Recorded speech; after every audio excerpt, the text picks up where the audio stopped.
Hello everybody, my name is Jackie and welcome to Prairie Sports Talk, the podcast where we talk about sports that directly impact the Canadian Prairie. Today is October 21st, 2024, and where have I been? I've been gone most of this month.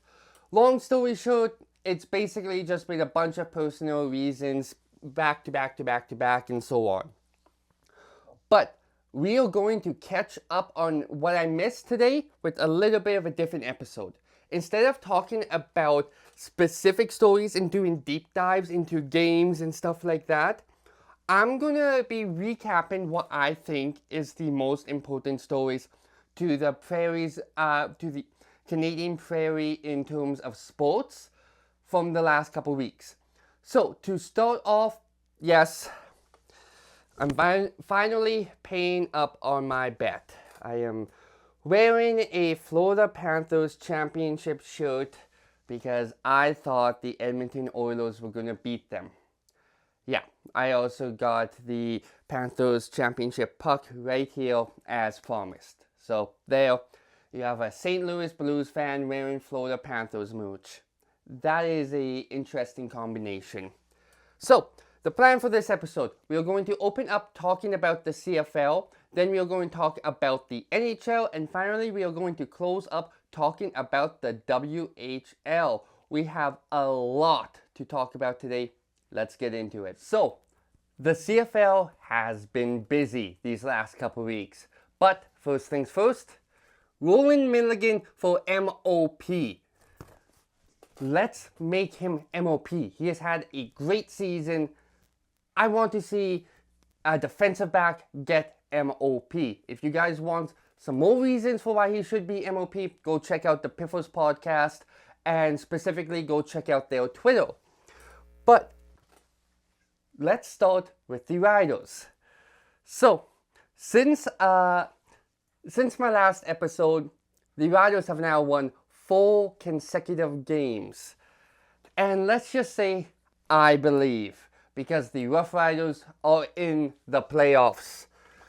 So, after having just 1 win in 9 games after starting off the season all Jets firing, they have seemed to have finally got back on track and they are playing their best football of the year at the best time to play it. They beat Calgary 37-29, where Raquel Armstead made his debut as a Rough Rider, running for 207 yards and a touchdown on 25 carries. That is the most yards rushed for by a player making their Rough Riders debut. The next week, they then took on the Ottawa Red Blacks. Armstead did end up getting hurt, but the insane ground game for the Riders didn't seem to take a major hit, as Bertrand Hudon stepped up, had 72 yards and a touchdown on just 9 rushes. Am I crazy to say that between Ouellette, Hickson, Armstead, and Bertrand Hudon, do the Riders have the best rushing game in the league? I think they do. Because the Elks, you guys can keep your 3-headed monster. Over here in Saskatchewan, we have a 4-headed monster. I think this is probably the best rushing attack in the CFL. And the next week in Edmonton, where they clinched a playoff spot in a 28-24 victory, we saw more of that. Frankie Hickson had 15 carries for 46 yards. That's not as much as the other running backs have been producing, but he didn't need to produce as much because Trevor Harris had an absolutely outstanding game where he went 22 for 28 for 358 yards with a pair of touchdowns. Unfortunately, he did also have a pair of interceptions, but at the end of the day, that didn't have a huge impact on the Rough Riders because, well, they still won the game, and that is the important thing at the end of the day. And then the next week, they embarrassed the Lions, arguably with their best game of the season, 39-8. Ouellette finally came back. He had 16 carries for 84 yards, had a tremendous game. Samuel Emelis looked sharp as well, but I mean, what else is new? He had 94 yards on 6 receptions, and he has also passed the 1,000-yard mark on the season with that game. They have secured a home playoff game, and in this upcoming week, week 21, if the Bombers lose and the Riders win, the Riders will get the first round bye. Despite the struggles we had midway through the season, the Riders can still get the first round bye. That just shows how tightly contested this Western Division has been this season. It has been a blast to watch, and I can't wait to see what happens in the playoffs. But speaking of Winnipeg, they are looking good. Despite a very rough start to the season, starting 0-4 and not getting their first win until week 5 when they beat the Red Blacks, they have turned 2024 into a very respectable season. It's not necessarily the same Blue Bombers team many people expected to see this season, but at the end of the day, they're still playing very, very good football. And a lot of people are expecting them to have a solid playoff run once again. And a big reason for that is their very diverse offense. Brady Oliveira has over 1,300 yards on the season. Collaros has also passed for over 4,000. And a very solid defense. It's not the immovable object we saw in previous years, but it's still a very good defense. But here's the issue. Almost every single Bomber, with very few exceptions, most notably Brady Oliveira, in my opinion, have taken major steps back. Let's talk about Collaros. Despite having 4,000 yards this season, he has arguably had one of his worst seasons since 2018 when he was with the Rough Riders. He barely has a positive TD to interception ratio of just 16-15. Collaros has not been the outstanding quarterback he has been in previous seasons. He is struggling this season despite throwing for a lot of yards. He's just not been able to convert, and that's been the story of the season for the Bombers. But at the end of the day, they are still winning games. Oliveira is a big part of why they are winning, as well as Ontario Wilson. Those two players are basically the reason Winnipeg has a strong offense, in my opinion. And then, meanwhile, on their defense, as I alluded to by saying they're not the immovable object that they were, their defense has taken some steps back. Most notably, Willie Jefferson. Yes, he's still having a solid season. Yes, you still don't want to run plays in his direction. But he is not the same Willie we've seen in previous years. Jefferson is a future Hall of Famer. But at the end of the day, he's not disrupting as many plays as he was even last season. Now, this is not me saying Willie's a bad player. This is not me saying the Bombers are a bad team. This is me just pointing out that, in my opinion, the West is not on lock for the Bombers like it has been for the last 3 seasons. I think if there is a year where the Bombers are going to really struggle in the playoffs, it's going to be this season. Because I feel like the West is stronger than it has been in recent years. It's had a few hiccups this season, but at the end of the day, it is still a very strong division. But now let's talk about the team that, for most of the season, I considered to be Grey Cup favorites, the BC Lions. So, what should have been the moment that it became undeniable that they were going to be Grey Cup champions this season, when they signed Rourke in August, that might have been the kiss of death. Because now they have split the locker room in a very, very bizarre way. Because VA was having a season on the level of MOP when he got hurt. And injuries happen in the CFL. It's football. They're going to happen. But when they brought in Rourke, they divided the locker room. Because now they have 2 people who should be starting quarterbacks in the CFL who are constantly jockeying for position with each other, and they don't have a clear starter, in my opinion. Nathan Rourke has the potential to be the best quarterback in the CFL. VA has had a tremendous season. He showed that again the other night for BC in week 20. But at the end of the day, they don't have a clear leader. Is it Rourke? Well, maybe in the future it is.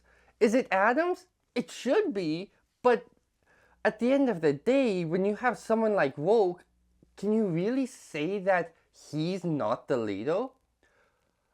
BC has so many locker room issues, not through the fault of the players, but through the fault of the coaching staff and the GM. They brought in a player they didn't need to bring in. They divided the locker room, and Campbell has done nothing but make this situation worse by being unable to stick to just one quarterback. He needs to sit there and decide, is his starter for the playoffs going to be Vernon Adams Jr.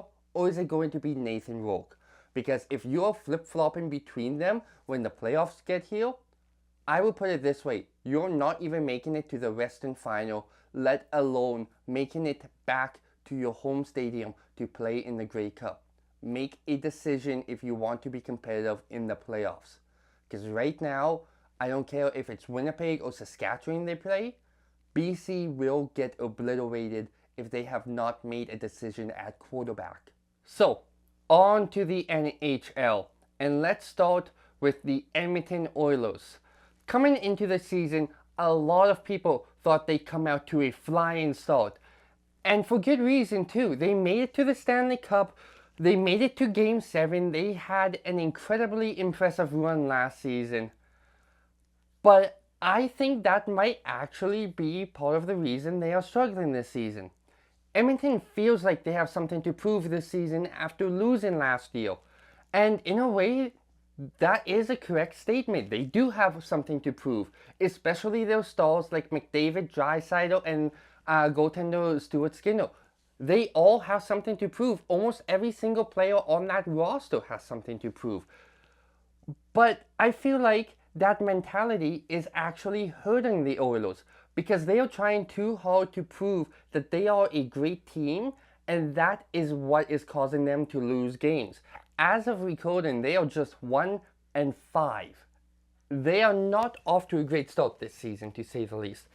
McDavid has had some significant struggles with just one goal in the first 6 games. McDavid is a better player than this. He is the best player in the world for a reason. And I feel like the Oilers are trying too hard to prove that they are a team that can win the Stanley Cup, that they are forgetting to do the little things. And that is allowing other teams to beat them. Whether it's a team that is genuinely a good team or a team that is playing above their skill level, such as the Wild. I feel like until Chris Knobloch can get this team under control, which I believe he will, give him a couple weeks, I believe he will get them under control. I feel like until that point, the Oilers are going to continue to struggle, and specifically, I think McDavid will too. Now, this is not time for Oilers fans to panic. I feel like they have a tremendous team in Edmonton, and I feel like they are a team that has a very high probability of not just making it back to the Stanley Cup this season, but potentially winning it this season. As for the Oilers' provincial rivals, the Calgary Flames, they are off to a red-hot start, pun intended. The Flames, as of recording, are 4-0, and they are looking tremendous so far. They are led by Jonathan Huberdeau, a player who has always had the potential to be a superstar in this league. And we've seen seasons from him back when he was a Florida Panther that were just moments of pure brilliance. But in recent years, he has been accused of not having the drive to be a truly successful NHL player. He has struggled to put in a full effort every game that he plays. But so far this season, now again, we are still early in the season, but he he has looked like the player many expected him to be when he first got into the league. Huberdeau has 3 goals and 3 assists through the first 4 games of the season, and he has been up and down the ice every game. He's putting in effort back checking. He's putting in effort off the puck on offense. He's hustling basically in everything he does. He's working hard. This is the Huberdeau I want to see. This is the Huberdeau that can be a complete superstar in this game. My question is, can he maintain this level of effort? I think he can if the Flames remain successful. If the Flames start to drop off, we might see the Huberdeau that doesn't necessarily put in effort every play. And I don't want to see that. I want to see every player in the NHL be the best versions of themselves that they can be. And for Huberdeau, the only reason that he isn't that game in, game out is because he doesn't put in that effort. So I want to see the Flames continue to have a good season. Because the way they are playing right now, they are playing not just as a team that can finish first in their division, not just a team that could finish first in the West, but a team that could potentially challenge for the President's Trophy. Now, again, it is still incredibly early in the season. We are not even through October. But the early signs from the Flames have been amazing. And it's not just their skaters who are producing, their goaltenders. They are looking tremendous. They are both 2-0.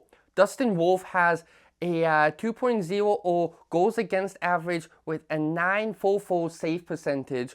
And Dan Vladar has a 2.96 goals against average and a slightly worse 0.880 save percentage. Both goalies are playing incredibly well so far. Now, again, can the Flames maintain this pace? I hope they can. Do I think they can? I'm not sold yet. They have the potential to have a great season. Will they have a great season? That remains to be seen. Another team off to a flying start this season is the Winnipeg Jets. And yes, that was another intended pun. The Jets have looked really good through their first 3 games. They are off to a 3-0 start, and they are led by Mark Scheifele, who has 4 goals in 3 games with 2 assists to add to that tally. He has looked incredibly sharp. He's had a tremendous start to the season, and he's not alone, because in net, Connor Hellebuyck has returned to his Vezina-level self. This is not the Hellebuyck we saw in the playoffs, but this is the Hellebuyck we expect to see game in, game out. He is off to a 3-0 start with a 0.66 goals against average and a .976 save percentage. He also opened up the season with a 30 save shutout against the Edmonton Oilers. This is the Hellebuyck we have expected to see just kinda since he broke into the league as an elite goaltender. And I don't think much is going to change for the Jets. I feel like this is a team that could make some noise all season long. Do I think this team could potentially win the Stanley Cup? Probably not. I feel like this is a team that could make it into the second round, maybe the conference final, but I don't think they are good enough to win a Stanley Cup. I feel like they are still missing that superstar skater that most Stanley Cup teams have. They don't have like a Stamkos or a Crosby or an Ovechkin. But I feel like if they maintain a strong pace as we get closer and closer to the deadline in February, I feel like they may start looking for a superstar player. Now, I'm not talking like a top tier superstar like a McDavid or someone like that. But maybe they could be looking for a player who's like a second or third tier superstar. I feel like the Jets have a lot of potential on their team, and they have a great team. I just don't feel like it is currently enough to win the Stanley Cup. but I feel like they are still going to have a great season, and Jets fans are going to have a lot of fun watching their team this season. I think we are in for a tremendous NHL season, and I just can't wait to see what it brings us. On to the WHL and my hometown Swift Current Broncos. They have had a bit of a weird season so far. They opened up the season by dropping 3 straight, but then they suddenly won 4 straight, and then they lost 2 straight, and now they have since won back-to-back. What is going on with this team? I feel like this is a team trying to find their identity. They lost a lot of their leaders this offseason. They lost Galloway, they lost Pickering, most notably they lost Geeky. Matty Ward got traded. I feel like this is a team trying to find their identity, and as we get deeper and deeper into the season, we will see that team identity start to emerge. And I feel like we've already kind of started to see it emerge. I feel like the Broncos are not the same fighting team that they were last season. A team that wouldn't just never turn down a fight, but would go out of their way to look for a fight if even just a hint of one emerged. I feel like this is a team that their new identity could be something like relying on their speed to create goal opportunities and just playing with the intention of just straight up outscoring their opponents. It doesn't matter how many shots their opponent takes. It doesn't matter how many goals they take. The Broncos might not take a lot of shots. They might allow a lot of goals, but I feel like they are a team that is going to rely on just being able to outscore their team. Like last week, we had a game where Ryan Gould had 5 points and Ty Copeland had a hat trick. We had an absolute blowout of a game, despite the fact that the Calgary Hitmen outshot the Broncos all game long and outplayed them for a good chunk of the game.